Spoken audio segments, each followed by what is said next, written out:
There are times in our life when adversity strikes. It can strike from within, it can strike from without, but there are those times in our life when we feel so much distress, we feel so much heartache, we seem to be lacking hope. And sometimes those times are so strong that the only thing that we can properly say is mercy, mercy, mercy.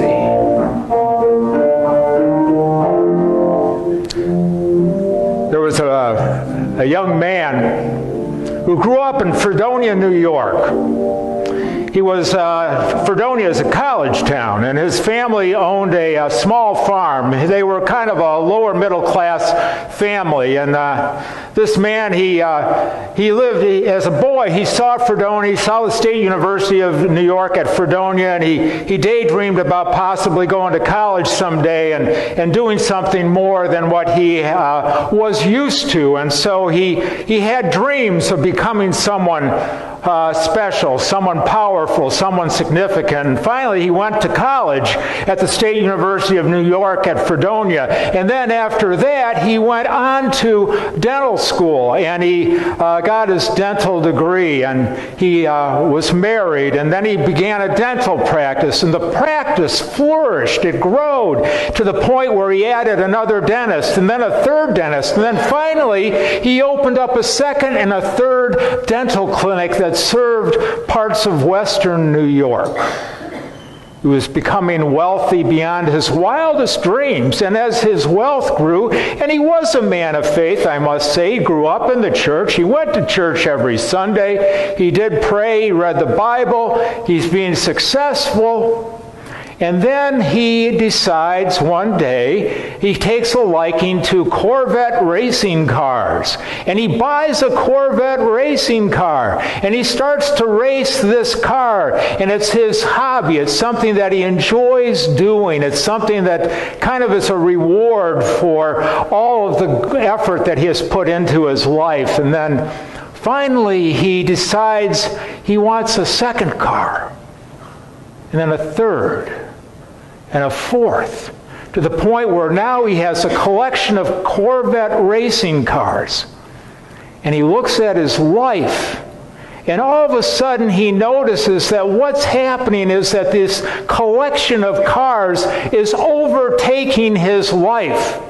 That any peace that he might have had is now gone. That there's a tension about his life. The quality of life, his life, he can tell is becoming profoundly disturbed. He has no peace. He's become, remarkably, a slave to a collection of cars. His relationship with his family is disturbed, not destroyed, but disturbed. His relationship with this business is disturbed. Life isn't right. Something's wrong. These cars have overtaken him, and the man who was once happy and filled with hope is becoming darker and darker all the while. 2,000 years before, there was a man in Palestine who was a wealthy man. He was a Pharisee. He was brought up in the faith. He practiced Torah. His family was wealthy. He was wealthy. He recognized that his wealth, in this case, came to him off the backs of those who labored hard. But he had everything he wanted in life. He had the money. He had the riches. He had the Torah. But there was something missing. There was something missing in his life. There was an anxiety in his life that he couldn't put a hand on, but something was wrong. He was disconnected somehow. And he knew about Jesus, he saw Jesus, he wanted to be healed by Jesus. He goes and he talks to Jesus. And he asks Jesus, "How can I have peace?" And Jesus looked at him. and loved him and knew that his life was thoroughly out of control. He was so busy, so consumed by his wealth and his responsibilities that even practicing Torah wasn't going to be enough. And he looked at the man.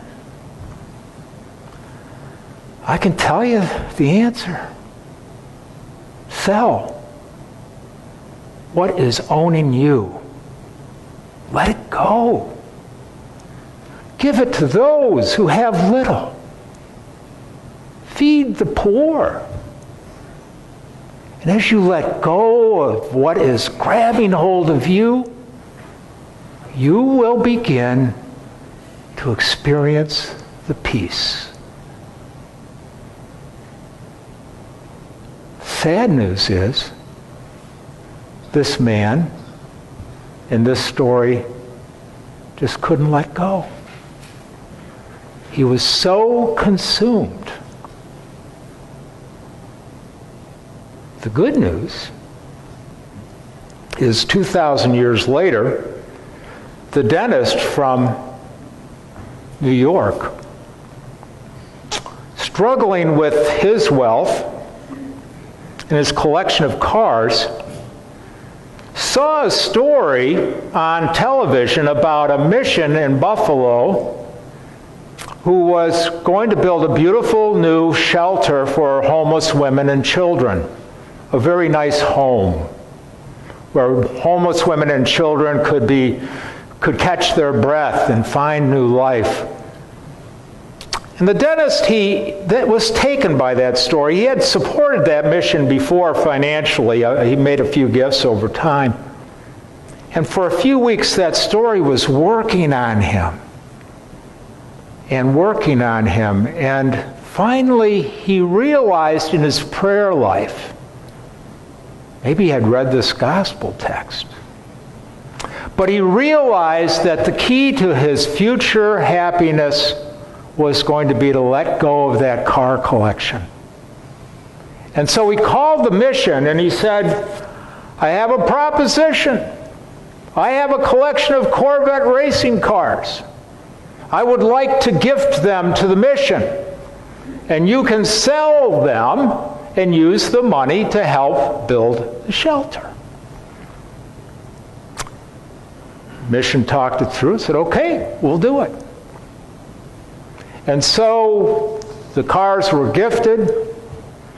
And meeting with the man several months later, the executive director of the mission said that the dentist said, I was like a slave set free. I have a peace that I've never experienced before. I was a slave to those cars. What started out as an innocent sort of thing just became something more than I could possibly manage. And I'm grateful. Grateful to the mission that you would minister to me by taking these cars. Grateful that those dollars could be put to work for homeless women and children in Buffalo.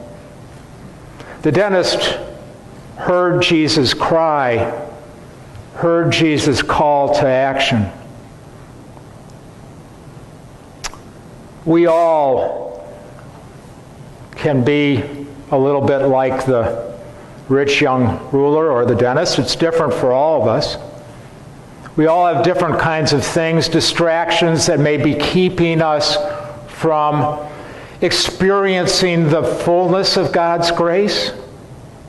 If we're honest, from time to time, there are those days, those moments, those experiences that come into our life that disturb the integrity of our peace.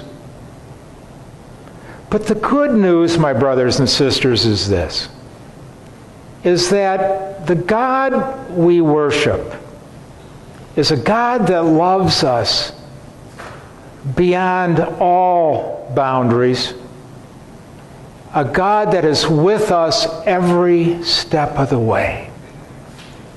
And when we find ourselves getting tripped up, and when we find ourselves becoming absorbed by things, people, places, and/or things that really are keeping us from that peace that surpasses all understanding, we can ask for God's mercy. We can say, mercy, mercy, mercy, and know that God will be there to give us peace. Amen.